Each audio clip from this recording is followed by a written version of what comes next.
live from Channels Television. Reporting tonight, I'm Wawodo.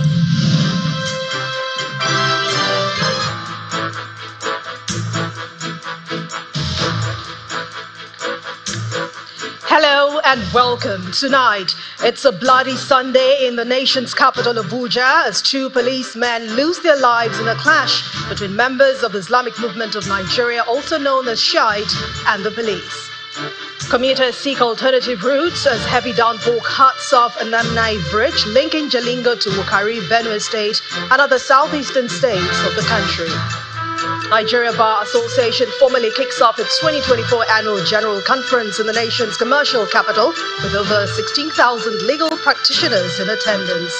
And Lebanese paramilitary group Hezbollah says the first phase of its attack is over after exchange of strikes with Israel.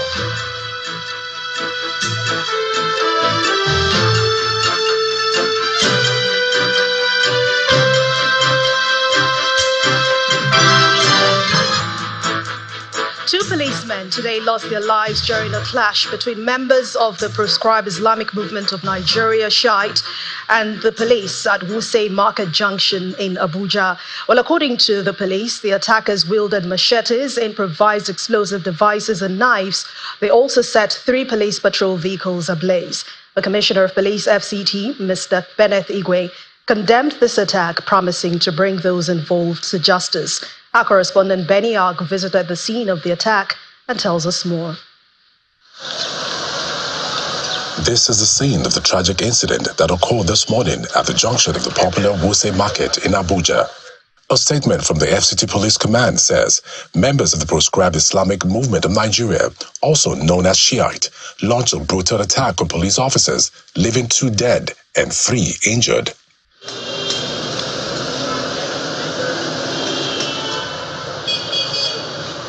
Eyewitnesses described the scene as chaotic and terrifying, with the attackers relentless and seemed determined to cause harm. Those Ezezaki people are coming from the dam park. They are coming from around the zone 3 side. So when they are coming, the police people that are here. So when I hear, then they pass those police people. The other police people trying to stop them. They don't want to stop. So the police now release the tigers. The first one they release tigers, they are not shooting straight. As they release the tigers, they started chasing them away to go back. They refuse to be going back. So, but they come with a lot of crowd. Now, the crowd already are very above the police. So they started stoning those police people. They collected the gun for the policeman and used the gun to shoot the police guy and stone it to death. This morning, let me say, around it's not up to 11. I was coming down from zone 3. I was driving and I saw a crowd of people, youths particularly. Some of them were in the middle of the road, some were in this side of this road. The center of the road, they wear apron and demarcate for easy passage of vehicles, which I was one of them that passed through it. The next thing I had was tear gas. The next thing I saw was those people were running with some of their members that were injured, perhaps by bullets, because I see blood gushing. So from there, the next thing I see is that fire. So most of us that were operating in that place, we have to find our way. Although the situation is now under control, the motive behind the fatal attack is still unknown, but the police appear determined to fish out the perpetrators. Benny Ark, Channels Television News. And staying with security, the district head of Garu Karama community in Lere local government area of Kaduna State, Mr. Yakubu Jadi, and 6 other members of the Gurzan Karma village have been kidnapped by bandits. Among the victims, the catechist of the Catholic Church in the community and the daughter of the district head. Although police authorities in Kaduna State are yet to confirm this incident, the Southern Kaduna People's Union said in a statement issued by its public relations officer Josiah Abrax that the district head and the other victims were abducted on the night of Friday, August the 23rd. He also says the bandits were yet to establish any contact with the family of the victims. Describing the incident as unfortunate, alarming and worrisome, the union calls on security agencies and relevant authorities to ensure the quick and safe release of the victims. The Nigeria Air Force says that several terrorists have been killed following airstrikes by its air components at Malum Forest in Kaduna State. According to a press statement by the Air Force spokesman, Air Vice Marshal Edward Gabwet, the operation was conducted following an intelligence report which revealed that most terrorists responsible for the attacks on civilians, the abductions and cattle rustling within the Shiroro local government area of Niger State were domiciled in Kaduna State. The statement further adds that similar strikes were conducted on terrorist hideouts in Bayanruwa in Maradun local government area of Zamfara State and in Ohaji Egbema area in Imo State, resulting in the destruction of 25 illegal mining sites. And residents of Jalingo in Taraba State are now forced to use alternative routes after Namnai Bridge, which connects Jalingo to Wukari, Benue State and other southeastern states of the country, has been cut off by flood. The incident has forced motorists to use the only alternative route through Garba Chede to Mutum BU bypass.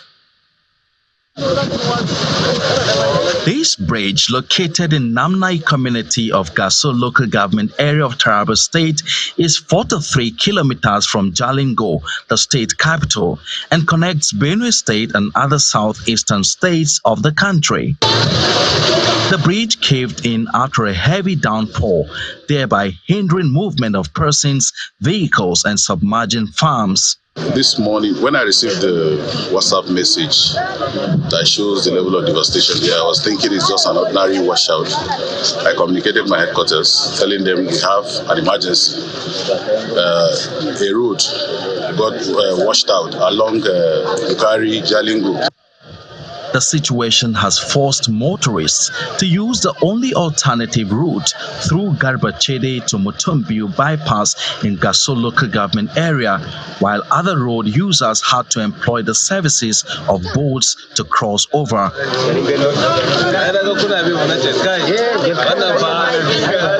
Governor Agbu Kefas, represented by his deputy, visits the scene for an on-the-spot assessment of the incident. According to him, all hands are on deck to ensure speedy reconstruction of the bridge. But in the interim, the state government says it will collaborate with the military to provide a floating bridge for easy access. Only alternative is getting the canoes and possibly flying boats that will be ferrying the people from one end to the other. But our intention is to go to Abuja and get the Federal Ministry of Works and maybe the military officers to get us their floating bridge. The federal government, on its part, is promising a comprehensive analysis of the bridge when the water level recedes, especially as the course of the water has changed. The level of damage seen now is really apparent. It is when the water subsided, and then we are seeing the beams and the piers that's total, and then we see what is underneath, even if it affects the pile caps, so that then we can actually determine what really went wrong. But for now, it's just too apparent because water level has not submerged, so that we can see those elements of the bridges that were destroyed. Although no life was lost, this is the second time a bridge along the Jalingo-Wukari Federal Highway is collapsing. The first incident occurred in 2018.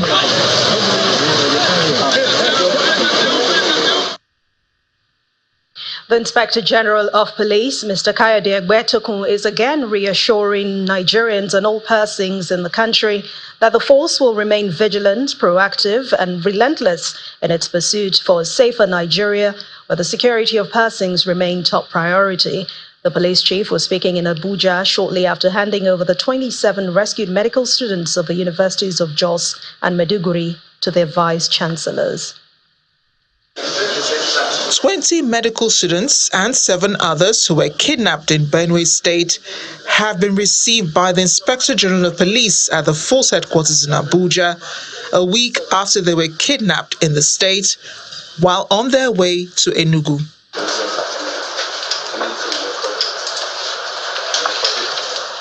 the Inspector General of Police, flanked by other management staff of the force, the Inspector General of Police reiterates his commitment to advancing efforts at combating crime in the country.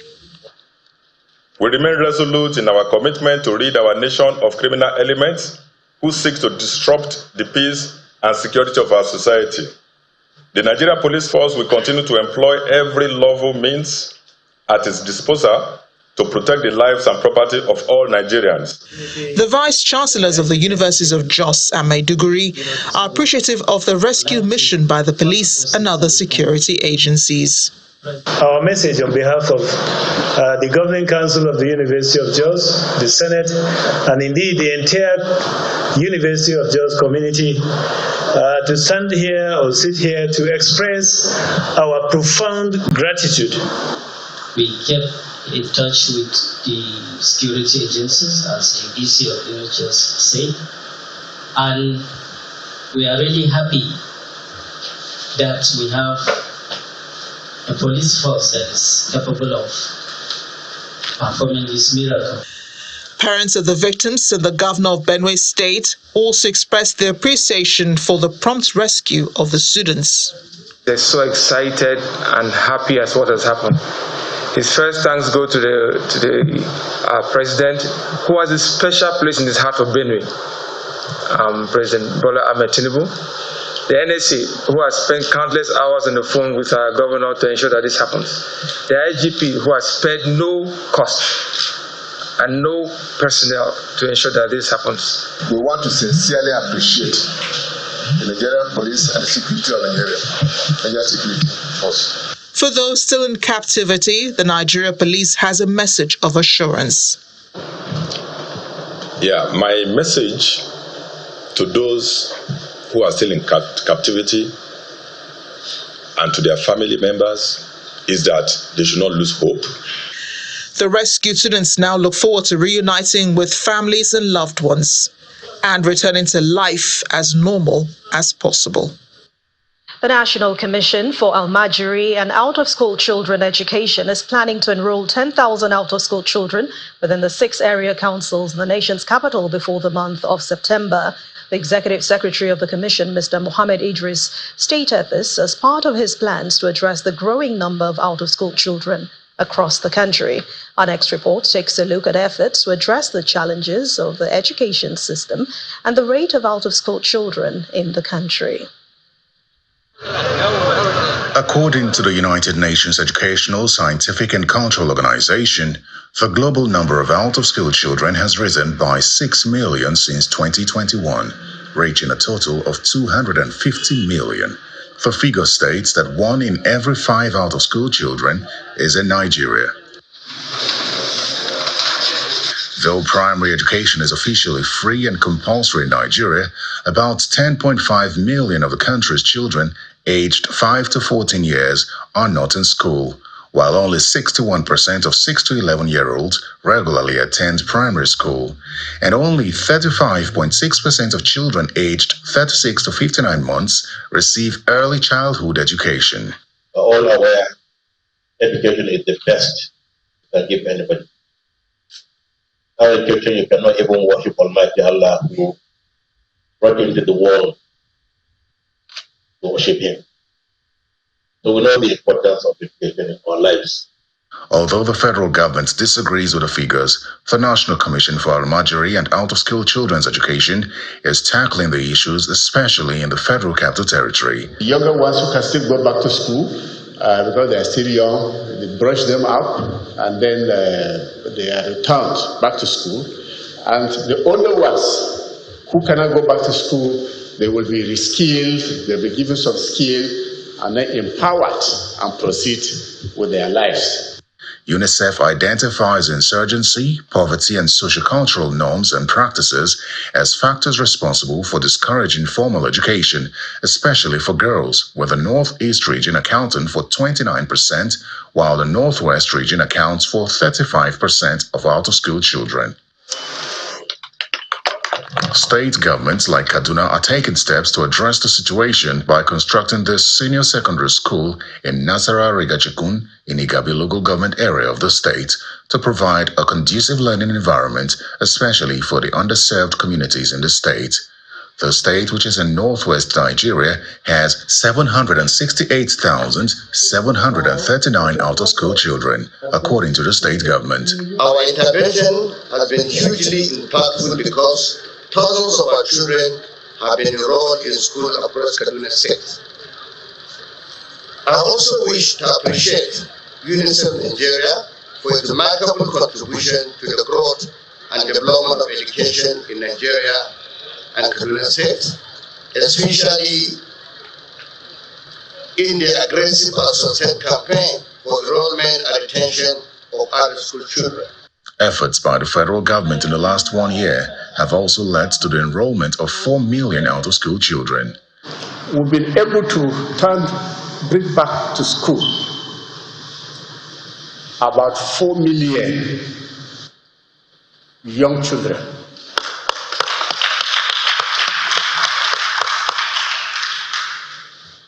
Through 4-5 agencies of this ministry.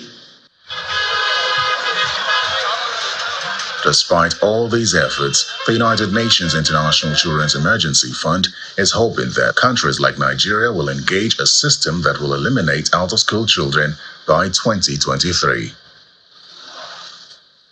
In part two, after the break, Nigeria Bar Association formally kicks off its 2024 annual general conference in the nation's commercial capital with over 16,000 legal practitioners in attendance. Please join us again. Welcome back. If you've just joined us, you're watching the news at 10, coming to you live from Lagos on Channels Television. A reminder of our main stories. It's a bloody Sunday in the nation's capital as 2 policemen lose their lives in a clash between members of the Islamic Movement of Nigeria, also known as Shiite, and the police. Commuters seek alternative routes as a heavy downpour cuts off Number 9 bridge linking Jalingo to Wukari, Benue State, and other southeastern states of the country. Nigeria Bar Association formally kicks off its 2024 annual general conference in the nation's commercial capital with over 16,000 legal practitioners in attendance. And Lebanese paramilitary group Hezbollah says the first phase of its attack is over after exchange of strikes with Israel.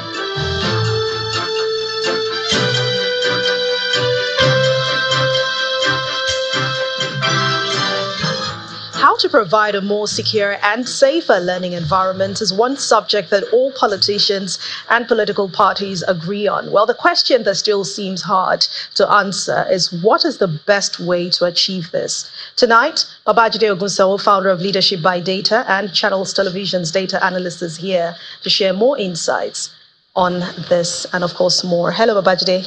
Thank you for joining us on the news at 10. Despite the obstacles, Inspector General of Police Kayode Egbetokun has said that he's assuring, of course, in his words, that the police will keep making progress on all aspects of Nigeria's internal security, especially to minimize crime and kidnapping. What do the recent surveys or even the trends, when you're talking about kidnapping, what do these trends reveal? The trends reveal a lot, and I'll shock you tonight. But before the trends, you talked about what exactly is going on, and it's the best way to understand exactly what is going on with kidnapping is, and sometimes when you are hungry and your tummy is empty, what part of your body feels the pain? My head, I think, yes. Yes, you have a headache. So the problem is coming from your belly, but your head is feeling the pain. And that's exactly how Nigeria's security situation is. The problem is coming from somewhere else, but it's the security agencies that are feeling the pain. Yes, the Inspector General of Police that you mentioned has made some progress since his coming, but this progress is insufficient. And I'll explain why. One of the key ways to manage kidnapping is to, first of all, understand kidnapping. You need to know where are the kidnapping cases happening, what local governments, who is doing the kidnapping, what's the profile, the demographics of the kidnappers. The question is, what statistics is available on kidnapping cases in Nigeria? And the evidence shows that the last official record between the National Bureau of Statistics and the Nigerian police, the last available statistics record we have was 7 years ago. In simple terms, kidnapping cases that are available for the public, to the international community, to analysts in Nigeria dates back to 2017. So let's take a look at that's about the only numbers that we can really talk about, because that's what is official. And if we take a look into that, it allows us to understand a bit of what had happened since 2017, or what had happened in 2017. Then approximately 1,130 kidnapping cases. Then the report from the Nigerian police and the National Bureau of Statistics showed most of the kidnapping cases happened between the southeast and the south-south. In summary, Nigeria's southern region significantly accounted for more than half of reported cases of kidnapping. But what we've seen is kidnapping happens in two ways. First is kidnapping is reported sometimes, and we also have unreported kidnapping cases. And so the understanding, and if you speak to communities, especially in northern Nigeria, the understanding is that kidnapping is also happening, but a lot of these kidnapping cases are unreported, and indeed some are underreported. So the challenge we have as a nation is, how does the government plan to minimize kidnapping if your last official data on kidnapping cases is 2017? So what data are we using to plan? That is the question really for tonight. But what has led to the recent rise in kidnapping, especially kidnapping of students? So first is we need to understand that even though we are seeing students being kidnapped, a lot of this kidnapping is no longer happening in school. So the security agencies have been able to minimize the propensity and the ease and willingness of kidnappers to come into the schools. What we see is kidnapping cases happening when students are in transit. So what clearly is happening is that the kidnappers are also changing their tactics. Well, let's start by looking at the high-profile student kidnapping cases that have happened since this government came in. I'm talking about May last year till to date.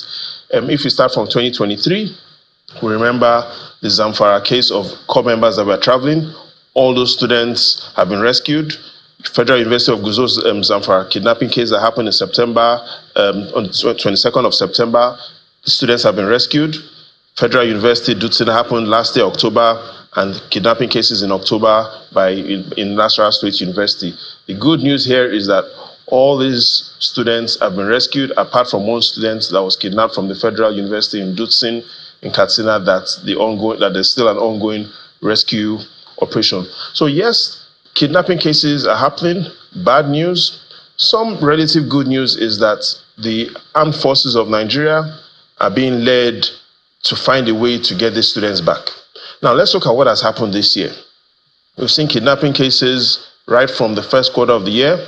This school in Kuriga, where 250 students, over 250 students were kidnapped. That was the biggest kidnapping case of the year for students. We've seen kidnapping cases in Sokoto, Kogi, Benue, and Sokoto, Kogi, and Benue. Now, this isn't the list of all students that have been kidnapped. These are just the list of the high profile, the most outrageous ones. But again, despite this, we've seen the armed forces led by the Chief of Defense Staff General Christopher Musa, in collaboration with the intelligence agencies, in collaboration. Yes, the police is playing a bigger role than they had previously done, all trying to make sure that first is let's minimize these kidnapping cases. They've tried a bit, but sometimes these kidnapping cases happened, but they're rescuing. However, one trend we should now focus on is which states are these outrageous kidnapping cases happening? We see that they are majorly now happening in the North one, and all these states are related. High-profile student kidnapping in Sokoto, flowing down to Zamfara. Katsina, right in front of us. Kaduna, Nasarawa, Kogi, Benue.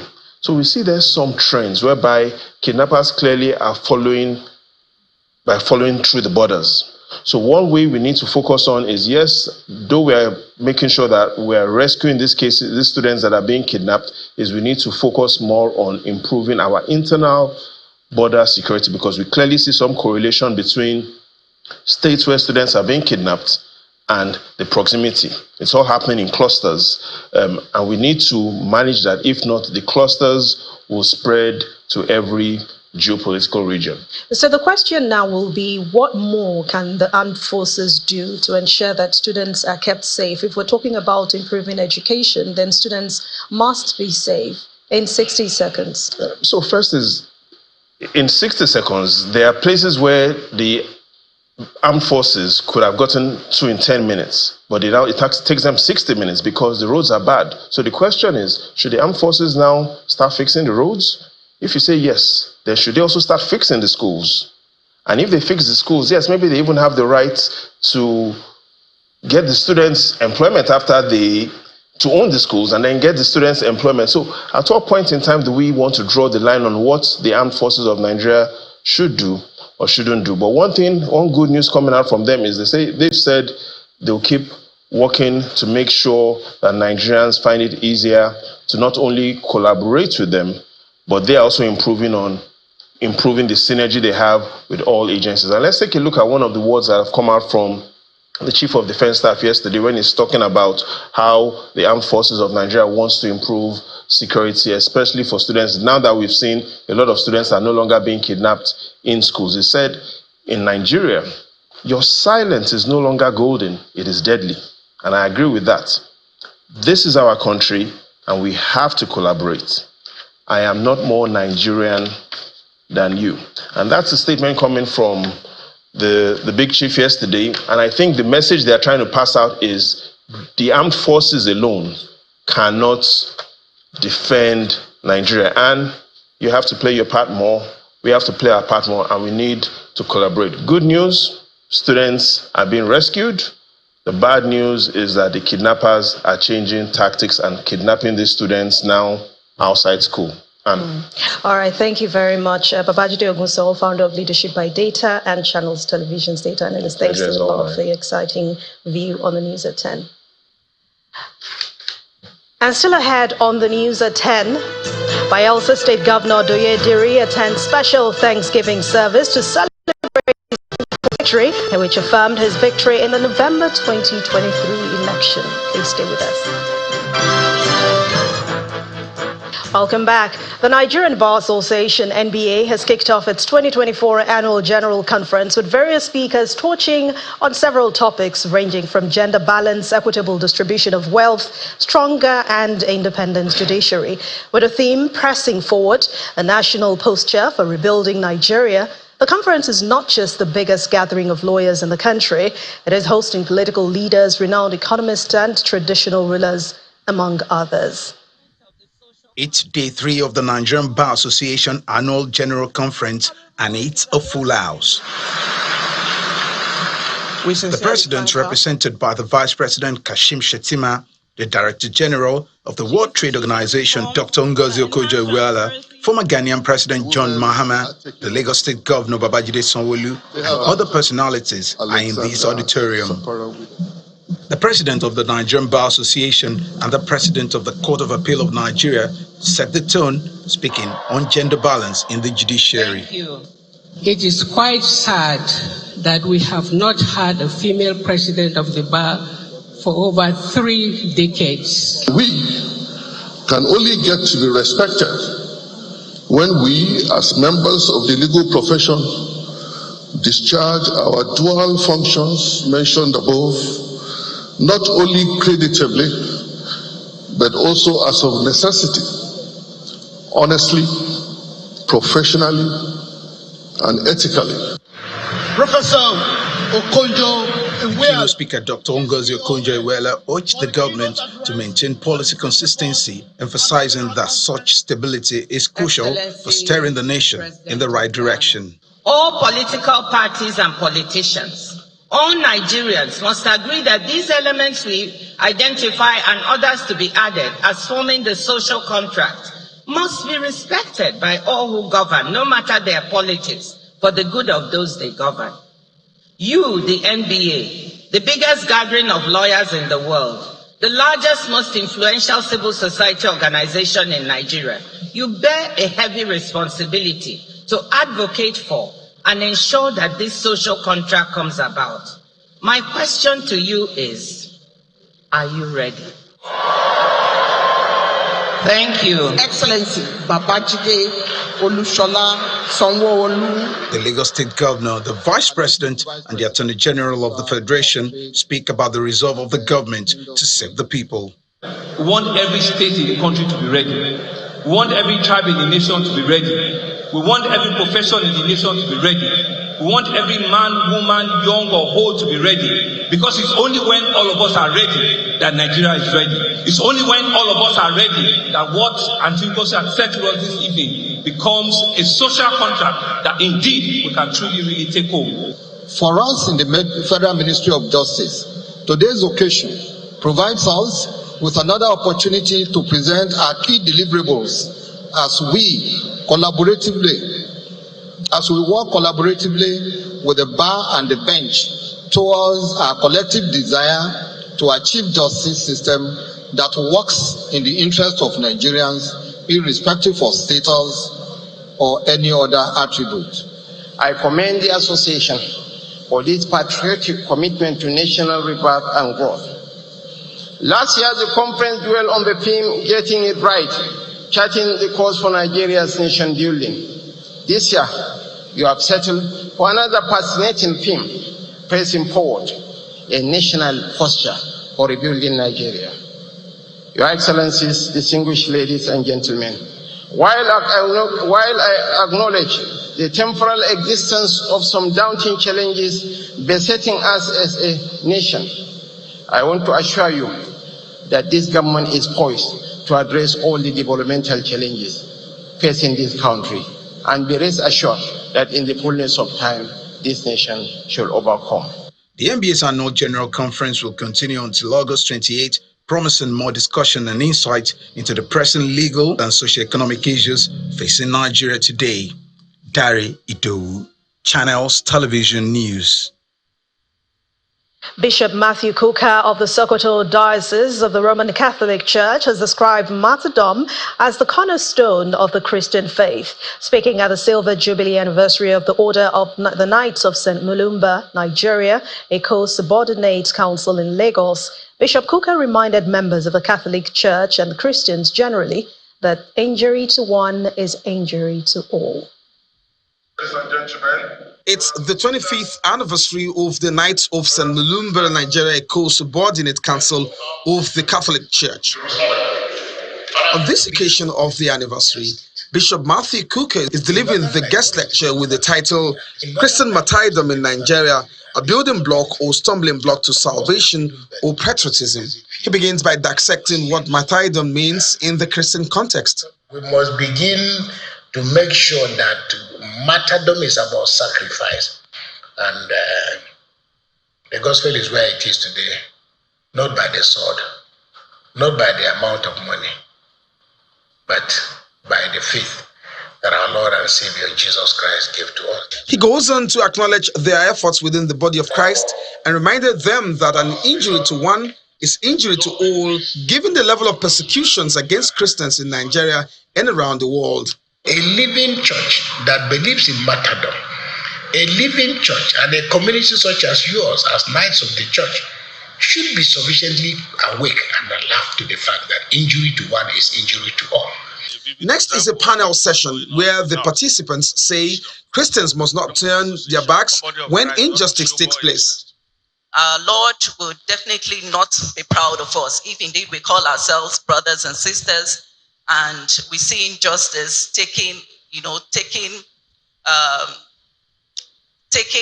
the space and we're not doing anything about it. You can be practicing your faith and you lose your place in society because they said, no, this man is too honest. You actually have suffered martyrdom. You could die, but you have also suffered martyrdom. So there are so many areas where martyrdom is observed and is experienced all around us. But we also need support. Knights of St. Mulumba, Nigeria, co-subordinate council in Lagos are therefore called upon to support Christians across Nigeria. Calls to the fact that the Knights of St. Mulumba themselves, should extend solidarity to Christians that are being persecuted all across the country. By extending the hand of solidarity to them, the hand of fellowship, and supporting the victims doing that is also, about walking on the path of martyrdom.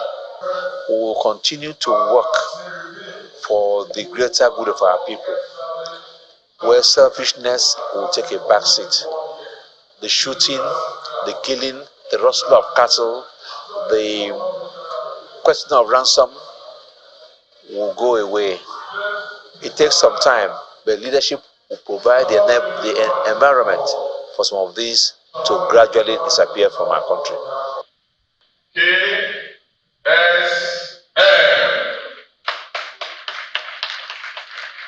The anniversary is rounded off with the launch of a book titled African Holocaust, which captures the story of Uganda martyrs.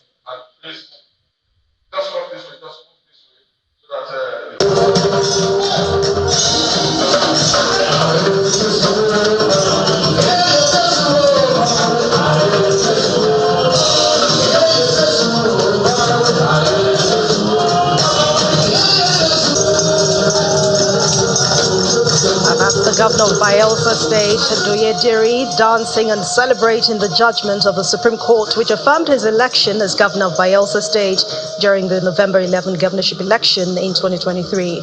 Governor Diri was joined by his supporters and top government officials to celebrate the Apex Court's judgment with a Thanksgiving service at King of Glory Chapel at the Government House in Yenagoa, the state capital. He attributed his legal triumph to divine providence and the steadfastness of the Bayelsa people, who are key to his emergence as governor. We've come to give the glory back to God and to thank Him. And by thanking Him, we are saying, God, do more for us tomorrow. Do more for us next tomorrow. Continue to give us this peace that is reigning in Bayelsa State. And give us unity of mind, that we will have one mind in pursuing the development of Bayelsa State. We're on the drive on power, and we are very sure that by God's grace, we will get Bayelsa into having an independent electricity in the state. As Edo State marks its 33rd anniversary, Governor Godwin Obaseki is praying for continued progress and development in the state, as well as a smooth transition to the next administration. Mr. Obaseki was speaking at the Thanksgiving service at the Samuel Ogbemudia Stadium in Benin City, the state capital, which is the first event in the week-long activities to mark the 33rd anniversary of Edo State. He charged the incoming administration on November the 12th, 2024, to sustain the gains of the present administration over the last 8 years.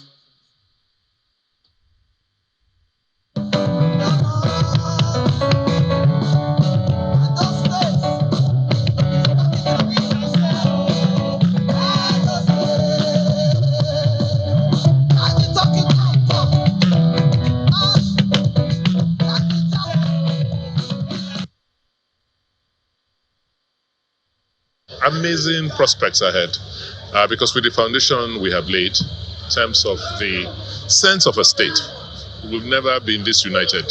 A sense of purpose, sense of self, sense of who we are. I think that awareness, that the consciousness of being a Edo is quite high. When we came into office 8 years ago, we were the butt of jokes all over the world. If you wanted to talk about human trafficking, fingers pointed to Edo State. People just wanted to leave, for most people, anywhere else but Edo. Today, people are coming back in their droves.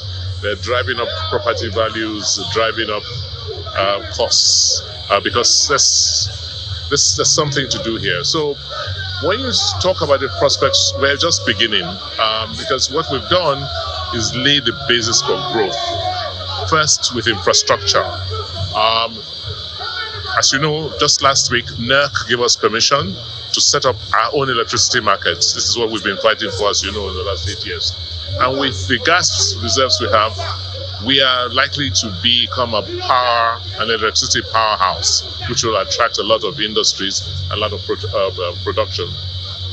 In terms of digital fiber optic investments, no state is as vested as we are today in in terms of digital infrastructure. With electricity and connectivity, the possibilities are just limitless.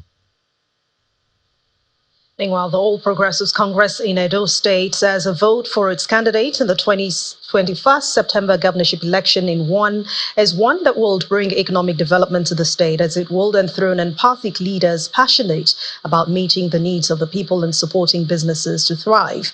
The leaders of the party and the campaign team disclosed this at the APC campaign rallies in wards, as well as marketplaces in Ego local government area of the state on Friday. It's an excited group made up of traders, APC members and supporters who defied the rain to welcome the APC governorship election campaign team at the Welu Spare Parts Market in Ego local government area of Edo State.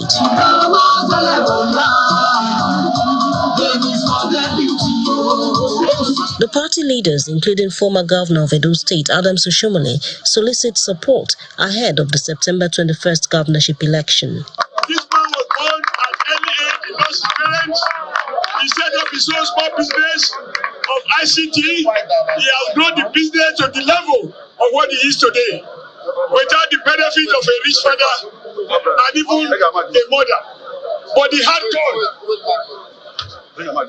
covering him up, and he has the heart to work. Today, our shops don't secure of light. Every other thing what we need, whether than the road, whether than security here, Mondo will do it for you. That's why we follow up. The APC candidates touch on plans outlined to promote economic development in Edo State if elected. Majority of the people where they here, they be business people. And if good government the multiple taxes where they give you now, we go stop them. We are going to employ over 5,000 teachers. Before I go ahead, this is your market. In our 100 days in office, we will come and rebuild it. A representative of the traders joins the APC to appeal to his colleagues. We all know the pains we have been passing through for many years now. But Obetoro and Denise has come to redeem us. The campaign train thereafter moves to Ewaike Spare Parts Market, also in Ego local government area. I am telling you, and I'm repeating it again so that you will hear, that by the time I'm coming here to campaign next time, everyone here is packed. The rally presented the opportunity to receive defectors from other parties. There was also a visit to other wards in Ego local government area as part of its commitment to take the APC manifesto to the grassroots.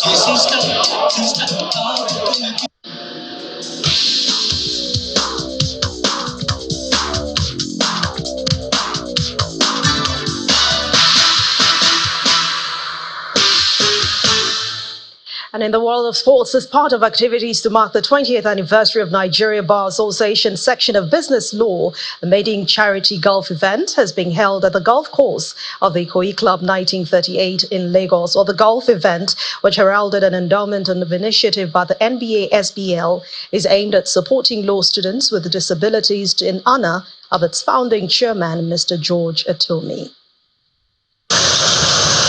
The Ikoyi Golf Course is home to several charity golf events, and this year, the Nigeria Bar Association section of business law is joining the train.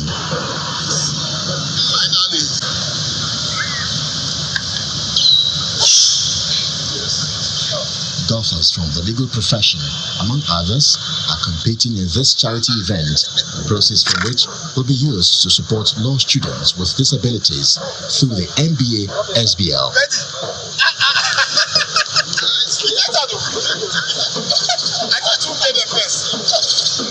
The organizers throw more light on these goals.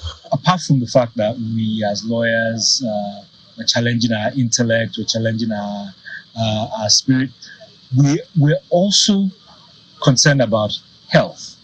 And health is not just the mental health, but also physical health. Proceeds are going to be set up in a fund, and that fund, we will identify starting with the law school. So we identify law students that have physical disabilities and a financial need.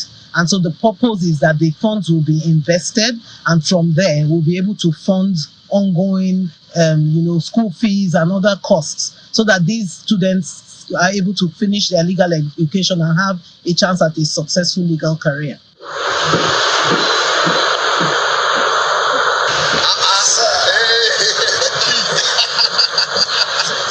The founding chairman of the MBA business section, Mr. George Etomi, and guest golfers are thrilled about the initiative. This is not just in honor of the service that I've given to the section on business law. It is actually targeted at lawyers with disability. Very often, we tend to forget them in society, and they're everywhere, including the legal profession. So an initiative like this is so welcoming, and I'm actually using the medium to appeal to fellow lawyers and especially society at large to support the section of business law. Globally, we are in time and in trying times, and so we need to help the less privileged and the underprivileged. And so for the MBA section on business law to have this kind of tournament, a charity tournament, to try to raise funds to support students in law school with disabilities. It's a welcome development. And the winner for our golf tournament 2024 edition, 20th anniversary edition, is Mr. E.O. Ogurinde. After a competitive play of the golf course, Emmanuel Ogurinde takes away the winner's trophy at a dinner held at the Metropolitan Club in Victoria Island in Lagos. Nigeria's women's football under-20 head coach Christopher Danjuma says the Falconets will go all the way in search of triumph over their Mexican counterparts when both sides clash in the test game in Bogota, Colombia on Monday evening. Well, Coach Danjuma wants the girls to build on their 2-1 win against Australia on Friday to keep the unbeaten run to the FIFA Women's Under-20 World Cup intact. The clash with the Mexicans, who are expected to provide much stiffer opposition, will kick off at 9:30 p.m. Nigeria time. And Noni Madueke hit a hat-trick as Chelsea crushed Wolves 6-2 to give Enzo Maresca his first English Premier League win as Blues boss. Well, Maresca's side made the perfect start after just 98 seconds when Matheus Cunha also called only Flick his attempted a clearance from a corner towards Nicholas Jackson, who was left unmarked to head in 6 yards. Newcastle rescued a controversial 1-1 draw at Bournemouth, and his Lord also enjoyed a win in bow as Liverpool boss at Anfield, with Luis Diaz and Mohamed Salah scoring a 2-0 win over Brentford on Sunday. The Paralympic torch relay for the Paris 2024 Paralympic Games celebrated its first day earlier today after passing from Great Britain to France via the Channel Tunnel, and that happened at midday. Well, it multiplied into 12 flames that shone around the country. The Paralympic torch stepped on French soil around noon, heralding the imminent return of the Games to France.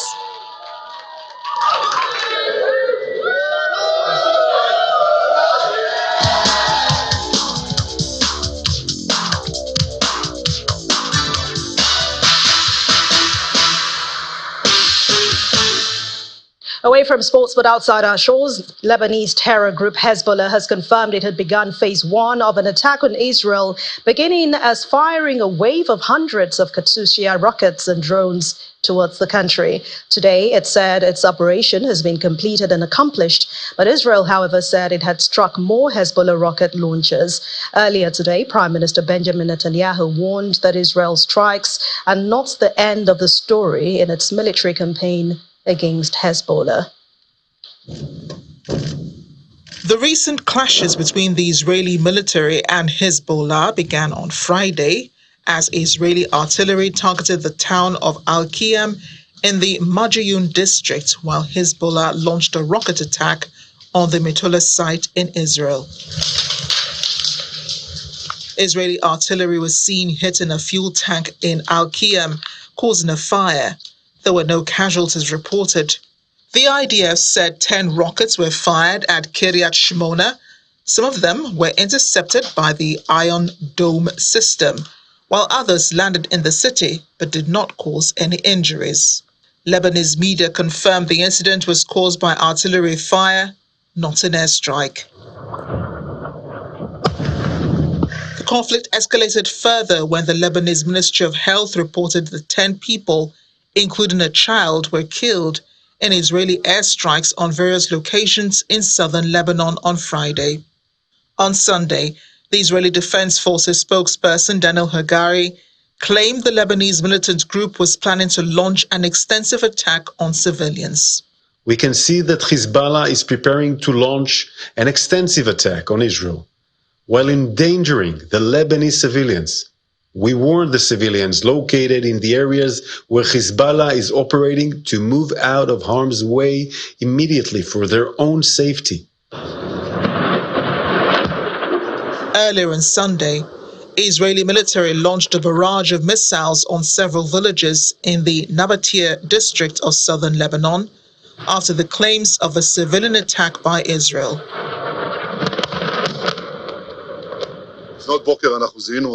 Israeli Prime Minister Benjamin Netanyahu said Israel had destroyed thousands of rockets launched over the Lebanese border by Hezbollah. He warned Hezbollah that the IDF's preemptive strikes on terror targets were not the end of the story, and that the IDF was striking Hezbollah with surprising, devastating blows. In the meantime, large crowds of passengers were seen at Israel's Ben Gurion airport on Sunday as tensions escalating between Israel and Hezbollah led to several airlines cancelling or rescheduling flights over safety fears. Today I was hoping to see my daughter, who I haven't met for a year and a half, and I had to fly to Spain, but unfortunately Wizz Air cancelled all the flights. Hamas, Israel's main focus in the Middle East, has commended the strikes against Israel. And the main news again. It was a bloody Sunday in the nation's capital, Abuja, after 2 policemen were killed during a clash between members of the Islamic Movement of Nigeria, the Shiite, and the police. The statement by the FCT Police Command says 3 other policemen are in critical condition and are receiving treatment in the hospital. Also today, the Nigeria Bar Association held the opening ceremony of its 2024 annual General Conference in the nation's commercial capital, Lagos, with over 16,000 legal practitioners in attendance. And Lebanese paramilitary group Hezbollah has said that the first phase of its attack is over after exchange of airstrikes with Israel. That's the news at 10 tonight. Thank you so much for watching. I'm Anne Nwawadu. Have a wonderful week ahead. Good night.